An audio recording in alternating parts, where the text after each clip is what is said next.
le rêve, par l'écriture. Et on sait que c'était aussi une des grandes croyances, une des grandes pratiques de Victor Hugo.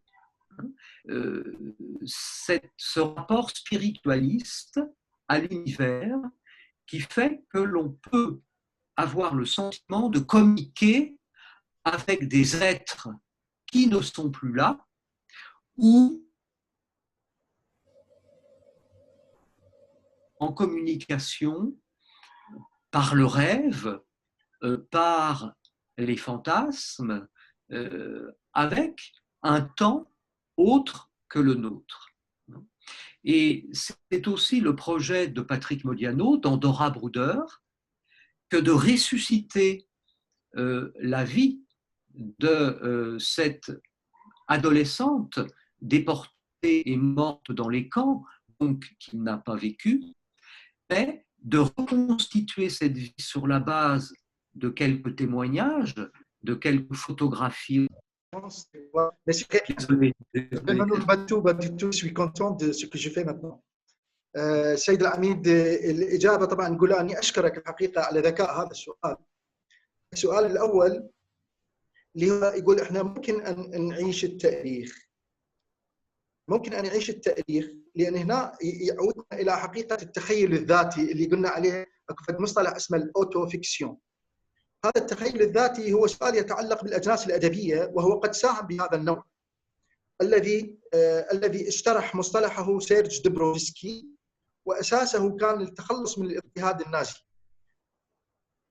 كان الحقيقة هو هذا الذهاب يعني هذا الأوتوفيكسيون كمصطلح أو أسلوب في الكتابة هو يجعل الكاتب يتجاوز السيرة الذاتية ليروي الخوف، ليروي القلق، ليروي الاضطهاد، ليروي نوع من المخاوف الكبيرة. كيف السؤال الثاني هو كيف لهذا الحدث الذي لم يعيشه الكاتب ممكن أن يرويه في رواياته وقصصه. حقيقة هنا يقول كيف ممكن لي أن أدخل في ذهن الضحية دون أن أعيش في هذا الأوتوفيكسيون، يعني التخيل الذاتي الذي يتجاوز الوقائع الملموسة للقصة المعاشة. فبالتالي هذا الجانب من التخيل يسمح للكاتب أن يدخل في جسد الشخصية التي يتحدث عنها. وهذا كما قلنا هو اقترح هذا المصطلح. أما في قضية باتريك موديانو الذي أخذ هذا المصطلح وطوره من سيرج دبروفسكي في أواسط السبعينيات من القرن المنصرم، هو اكتشاف لإمكانيات تفوق الخيال الصرف وتفوق حدود الرواية السيرة ذاتية، وهي رواية أحداث لم يعرفها ويقدمها كما لو أنه عاشها. وهذا يتعلق بالتخيل الذاتي الذي ذكرنا بأنه قلنا الأوتوفيكسيون. فالحياة لها لا يمكن أن نقتصر الحياة على مظاهر النفسية الأساسية، ولكن الأحداث التاريخية فيها أيضا تسير بشكل لا واعي إلى جانب هذه الحياة الواقعية.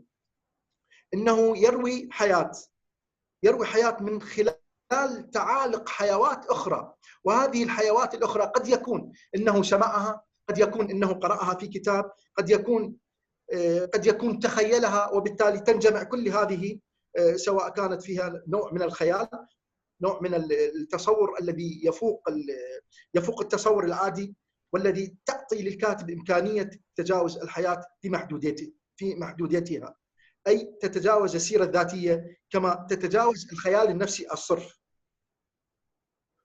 وفي بعض الأحيان أي في بعض حالات باتريك موديانو يعطي انطباع بأنه يعيش قبل حياته، خصوصا في الاستشهاد الذي ذكره، وردا على السؤال أنه كيف يمكن أن يروي أحداثا لم يكن عرفها أو لم يكن عاشها.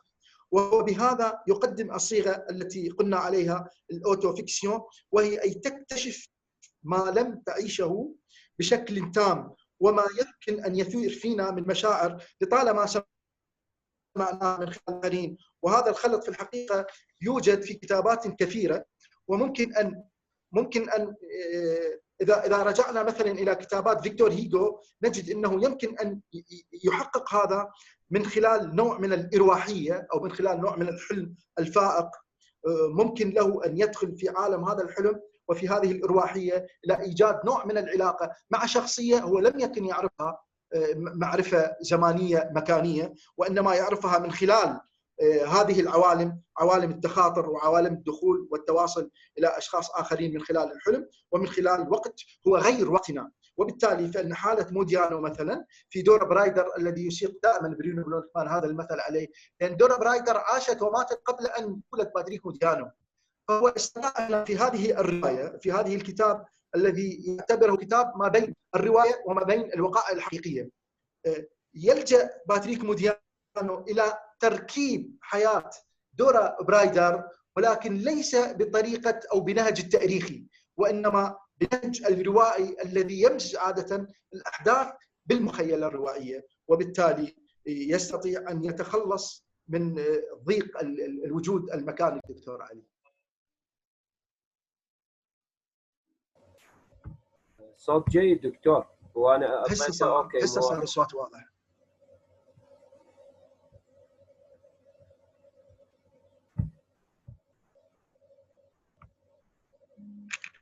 عم تسمعوا؟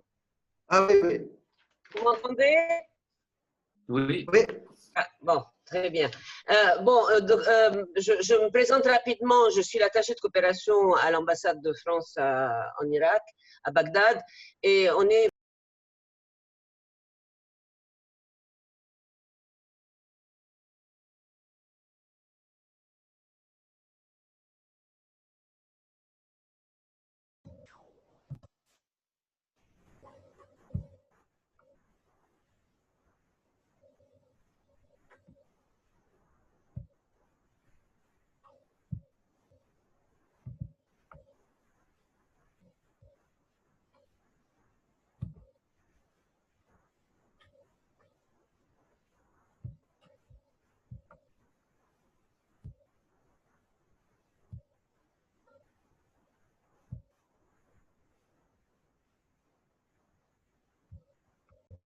se plonger là-dedans, c'est très intéressant. Moi, j'ai une question parce qu'il s'est fait que je suis en congé, je suis à Poitiers en ce moment, et je me posais la question, complètement par hasard, j'ai dit à Dr Sattar, j'ai lu il y a quelques jours Dimanche d'août. Alors ça reste pour moi une énigme dans l'œuvre de Modiano. Est-ce que vous estimez que c'est un livre mineur et comment vous le situez dans l'ensemble de l'œuvre de Modiano? J'avoue que par rapport à ce que j'ai lu de Modiano, il m'a semblé un peu en dessous de... Je n'ai pas très bien compris, en fait, Dimanche d'août. Alors, écoutez, je vais vous répondre, mais je l'ai lu, la dernière fois que je l'ai relu, ça remonte à plusieurs années, donc je n'ai plus c'est un petit peu le piège des romans de Modiano, c'est-à-dire la question de l'amnésie est toujours un peu centrale. On ne se souvient jamais de tout dans les romans de Modiano, et il place le lecteur dans la même situation, parce que ces intrigues ne sont jamais extrêmement développées, ce sont toujours des ouvertures, ce sont des pistes, et c'est en quelque sorte au lecteur de continuer le roman. Donc je n'ai plus tous les éléments en tête en ce moment de Dimanche d'août, simplement il me semble que il y a cette figure du puzzle qui me semble importante, c'est-à-dire que les romans, ils se comprennent les uns par rapport aux autres, ils se comprennent en se reprenant, en se complétant et en quelque sorte en divergeant aussi parfois. Alors, il me semble que dans Dimanche d'août, il y a des scènes qui se déroulent à Nice ou dans la région niçoise, voilà. Et ça, c'est un des éléments récurrents dans l'œuvre de Modiano, autour de cette ville de Nice, qui est à la fois une sorte de station balnéaire extrêmement prisée par les touristes de tout pays et de toute région de la France, mais qui est aussi une ville non pas frontalière, mais pas loin de la frontière, dans laquelle il y a des trafics, dans laquelle il y a ce que l'on appelle des histoires interlopes, c'est-à-dire pas franchement nettes, un petit peu dans l'ordre de la semi-délinquance, et que les personnages sont dans cet entre-deux-là. Il y a une sorte de principe d'incertitude qui est romancé dans mes souvenirs, dans ce roman, entre autres, et qui est un des motifs de Modiano. Où se situe le légitime? Qu'est-ce qui est légitime? Et est-ce qu'on n'en a pas perdu la mesure depuis, justement, la Seconde Guerre mondiale? Lorsque la légalité et la légitimité de l'occupation étaient incarnées par des autorités françaises qui avaient renoncé à combattre, qui s'étaient ralliées, qui étaient devenus en fait des collaborateurs, cette question du droit et du tort, du juste et de l'injuste, du licite et de l'illicite, toutes ces oppositions à la fois éthiques et juridiques ont interféré et ont perdu en légitimité. Et dans mes souvenirs, Dimanche d'août, c'est une sorte de fiction qui tourne autour, qui reprend cette question-là, dans un cadre qui est à la fois un cadre idyllique, la Côte d'Azur, mais aussi un peu crapuleux, un peu hors la loi, dans des espèces de paysages et d'histoires de l'entre-deux. Pour moi, il fait partie. Alors, le fait que je ne m'en souvienne pas bien va peut-être dans le sens de ce que vous dites, que ce n'est pas le meilleur roman de Modiano lui-même, mais ça n'est pas le seul, je dirais. C'est-à-dire qu'il y a des romans qui sont en quelque sorte des pastels de romans. C'est-à-dire qu'il travaille sur l'effacement, il travaille sur le non-dit, il travaille sur les impressions sans jamais développer la chose. Et je crois que c'est un parti pris. C'est un parti pris minimal ou minimaliste qui fait que ces romans donnent le sentiment parfois d'être inaboutis. Il n'y a pas véritablement de dénouement, tout comme finalement il n'y avait pas d'ouverture. Ce sont des destins possibles qui s'entrecroisent, des situations de l'entre-deux dont on ne sait pas ce qui les motive, ce qui les dirige. Et puis toujours cette idée que chez Modiano, les récits sont écrits entre la mémoire et la perte de la mémoire. C'est-à-dire que les récits de Modiano simulent en partie des situations d'amnésie. Il ouvre des pistes, mais en même temps, il ne va pas jusqu'à terme. Il ne dénoue pas les pistes qu'il ouvre. Et alors, cette question de l'amnésie, écrire en amnésique, je pense que c'est un de ses objets de recherche. Écrire en amnésique, parce que, alors je pense à ce roman plus connu qui s'intitule Rue des boutiques obscures, pour lequel il avait obtenu en 1978 le prix Goncourt. Rue des boutiques obscures, c'est vraiment c'est l'histoire de quelqu'un qui ne sait plus qui il est, qui a perdu la conscience de sa propre identité. Et je crois que ce motif-là, ça traverse à des degrés d'expression différentes quasiment tous les romans de Modiano. C'est ce qui peut les relier. Et certains vont très loin dans le principe de l'effacement, dans le principe de la gomme. Ne pas renoncer à un certain romanesque explicatif, à un certain romanesque plus usuel, pour écrire depuis l'amnésie, ou tenter d'écrire depuis l'amnésie. En quelque sorte, oui, mettre aussi mal à l'aise ou rendre inconfortable la lecture de ces récits en rompant avec un certain usage, qui est le fait de lancer, développer des pistes, présenter des histoires et les résoudre.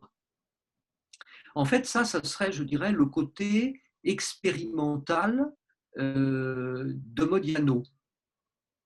Il ne faut pas oublier que c'est un contemporain du nouveau roman, même s'il n'a jamais été proche du nouveau roman.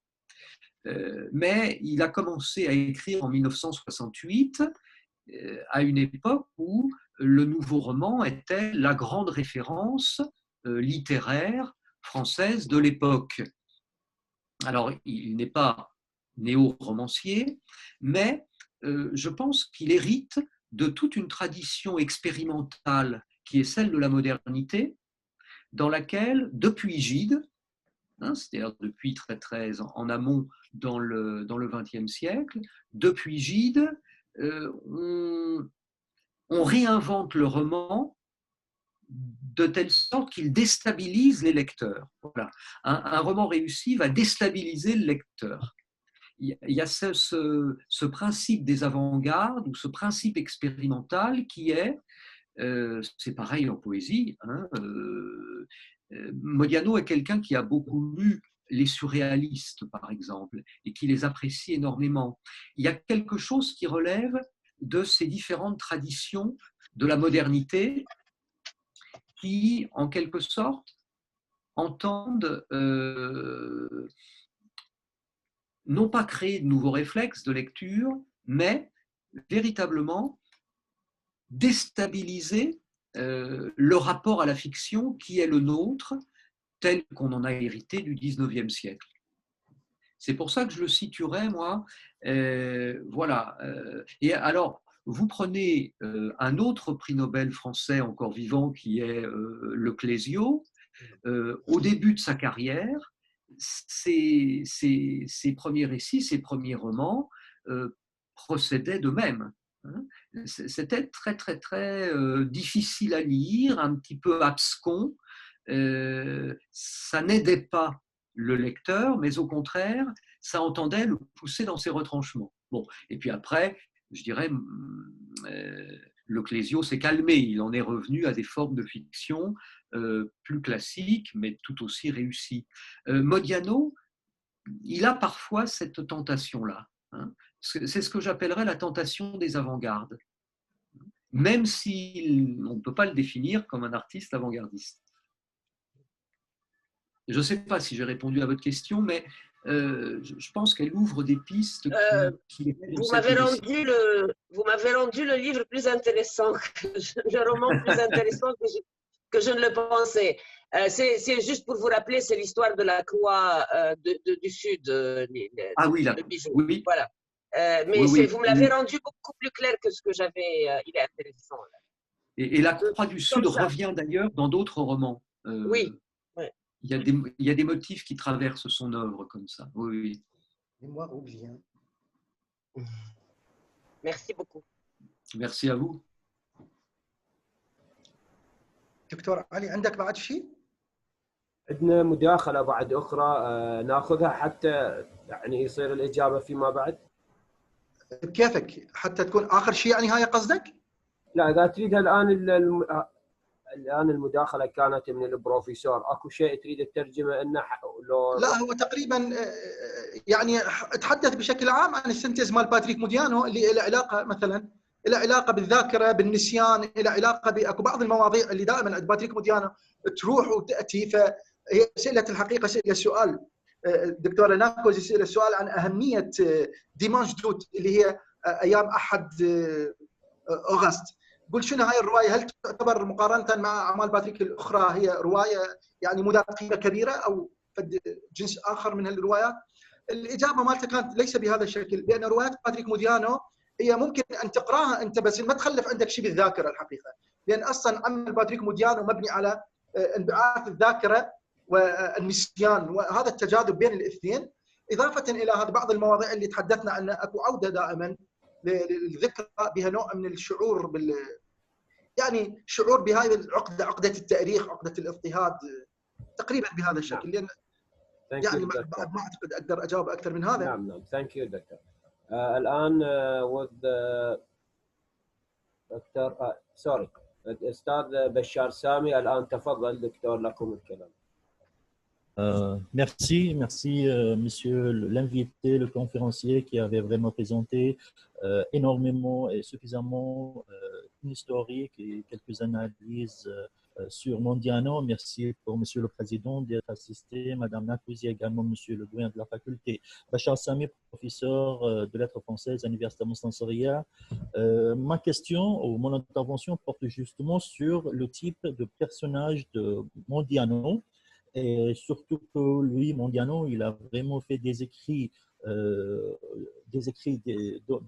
dont les événements se déroulent dans les années 60, c'est-à-dire dans l'ère du nouveau roman. Donc, et là, comme de nombreux personnages du nouveau roman, on voit que le héros, tout simplement le héros de Mondiano, est privé de toute épaisseur psychologique. Lui, il essaie plus ou moins de ne pas faire ou d'éviter toute analyse de mécanismes psychologiques et sociaux qui pourraient nous aider, nous, lecteurs, à bien expliquer ou bien analyser le comportement de personnages.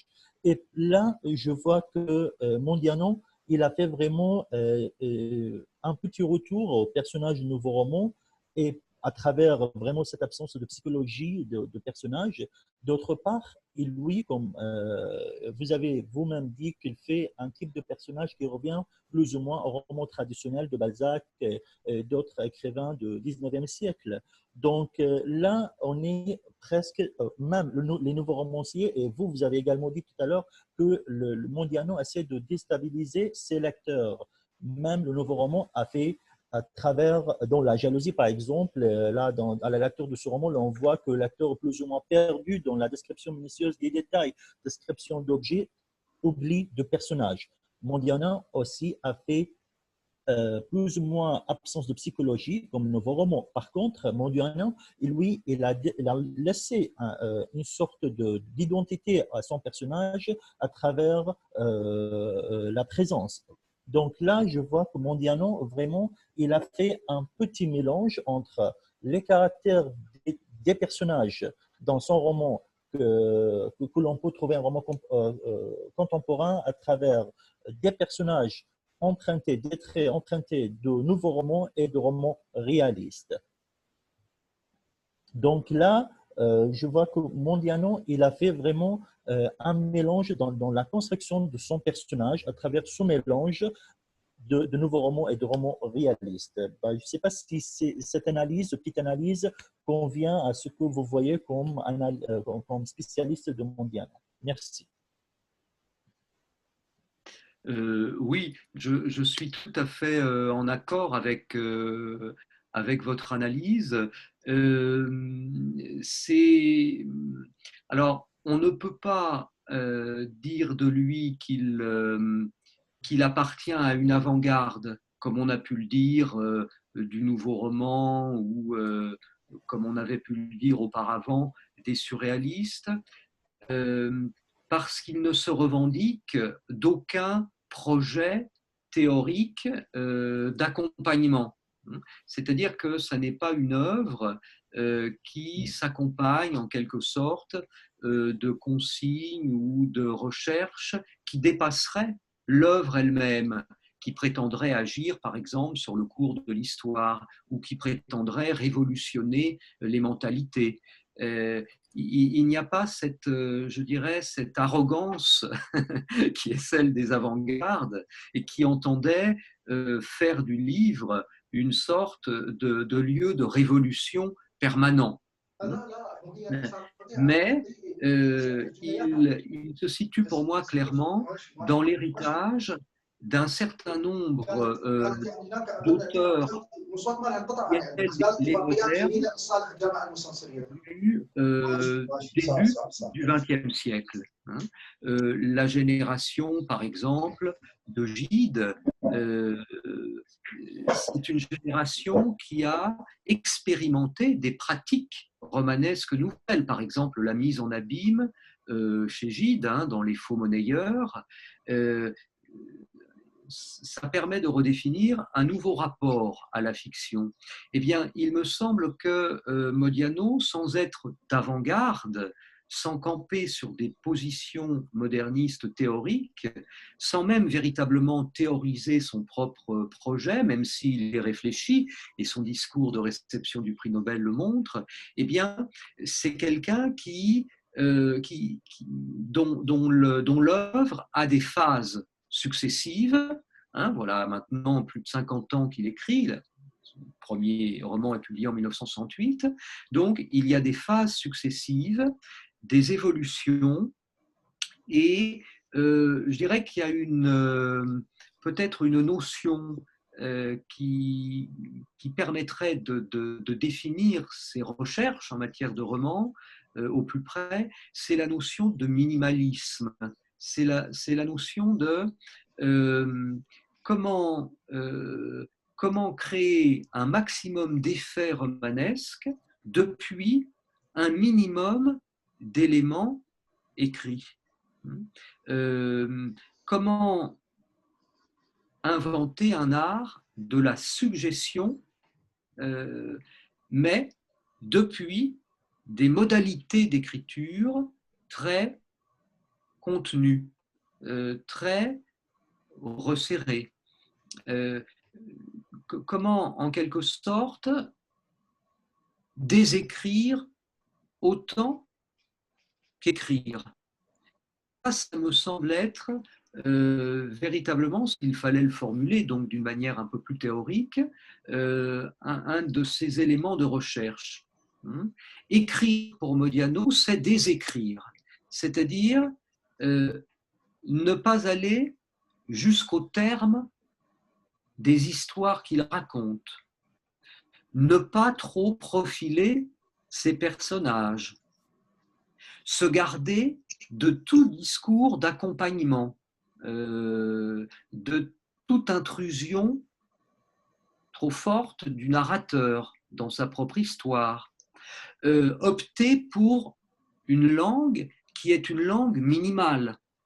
Il n'y a jamais de grands mots ou de termes obscurs chez Modiano, ou rarement. Ces phrases sont des phrases parfois très brèves. Il est rare qu'il emploie trop de constructions subordonnées et encore moins de récits enchâssés. Bref, il invente une sorte de stylistique minimale qui est son empreinte d'auteur et qui va marquer, je dirais, le paysage littéraire français. On va avoir après lui certains écrivains qui vont être assez inspirés par ce minimalisme-là. Je pense à Annie Ernaux, je pense à Jean-Philippe Toussaint dans ses débuts. Cette idée que la littérature, elle peut résulter du moindre effet littéraire, et qu'elle sera d'autant plus efficace qu'elle gomme ses propres effets, c'est quelque chose, me semble-t-il, qui est au cœur de son travail.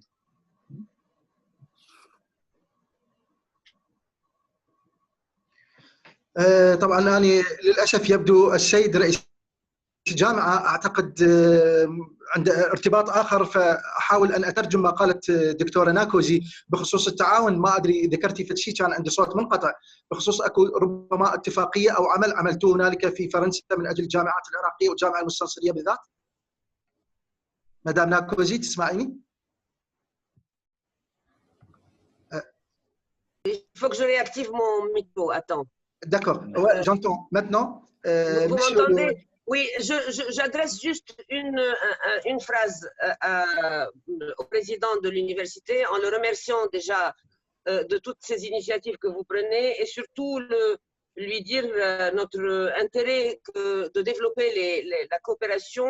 Et je profite vraiment encore une fois de la présence d'un professeur quand même de grande qualité de patois pour leur redire combien on a besoin d'eux et combien il serait important qu'on fasse une coopération très étroite avec l'université de Mustansiriya et quelques autres universités irakiennes. Et qu'on restera en contact. Et n'oubliez pas, Sattar, que nous avons aussi des dotations pédagogiques. Si vous avez besoin de livres, de listes de livres du professeur Blankman sur les questions Modiano ou sur d'autres questions, on est là pour vous soutenir. Voilà. مدام ناكوجي سمعت اكو فد نوع من التعاون عقدتي في باريس في الحديث مقطوع. ايه عم بقول له انه يعني التعاون حيكون مع جامعه مع دكتور بلانكمان بس مع الجامعات الفرنسيه جامعه المستنصريه السيد رئيس الجامعه يحب يسمعها من حضرتك يعني ما دام انت تتكلمي بالعربي. رح له اياها بالعربي. نحن مستعدين لكل التعاون مع الجامعات الفرنسيه وجامعه المستنصريه وبنشكركم كثير على هالفعاليات القويه اللي عم تصدر. يعني الوباء كان مشكله كبيره علينا بس بذات الوقت الفعاليات اللي عم بتصير عن طريق الرقمي حتكون كثير مهمه بالمستقبل. نحن تحت تصرفكم منشان التعاون مع فرنسا. دكتور السيد رئيس الجامعة عنده مداخلة الآن، تفضل سيادة رئيس الجامعة الدكتور. شكرا دكتور وشكرا لست سلوى مدام سلوى. أنا كنت أود الإشارة إلى أنه تعاوننا مع الملحقية الثقافية الفرنسية كان كبير، ويمكن قبل الجائحة في شهر 2 كان عندنا معرض يعني الجوانب أو النشاطات الفنية في الجامعة المستنصرية في كلية التربية الأساسية وباقي كليات الجامعة مع الملحقية الثقافية الفرنسية.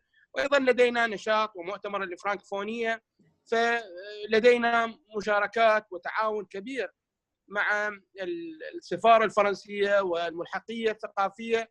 هذا الأمر من الضروري يمكن نكون أنشط الجامعات في هذا الجانب وأحرص الجامعات على هذا التعاون ونحرص عليه كثيرا. ففعلا يعني هذه خلينا نسميه التلاقي الحضاري والثقافي مهم بالنسبة لنا. وفرنسا قريبة ولديها قنصليات في العراق، ليس فقط سفارة وهي تهتم بالعراق، والعراق جزء أساس من حضارة الشرق الأوسط. فأنا بودي كان الإشارة إلى هذا. مع الأسف يعني أولا الصوت كانوا قاطعين عنا، واثنين احنا ما نعرف يعني لغة فرنسية، ولهذا يعني كثير من